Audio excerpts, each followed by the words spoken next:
તો ધરતીપુત્રએ પારંપરિક ખેતી છોડી આધુનિક ખેતી શરૂ કરી છે। વાત અમરેલી જિલ્લાની છે। વડિયા ગામના પ્રગતિશીલ ખેડૂતે કોઠાસૂઝનો ઉપયોગ કરીને લાખો રૂપિયાની કમાણી કરી છે અને અન્ય ખેડૂતોને પણ પ્રેરણા પૂરી પાડી છે।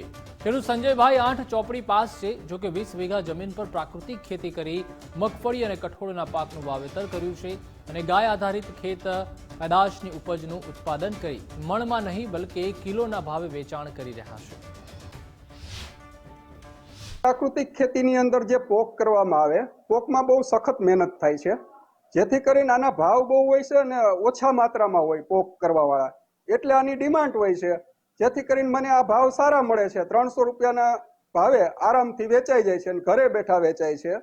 બીજું અન્ય જે કંઈ હું પકવું છું એ પણ આવી રીતે પેકિંગમાં બનાવી અને હું સેલ કરું છું અને પ્રાઇઝ હું મારી પોતાની મારું છું। તે અલગ અલગ જે મારે ગ્રાહકોની ડિમાન્ડ હોય એ પ્રમાણે હું વાવેતર કરું છું અને ફિલ્ડ વિઝિટ પણ ગ્રાહકો કરતા હોય છે।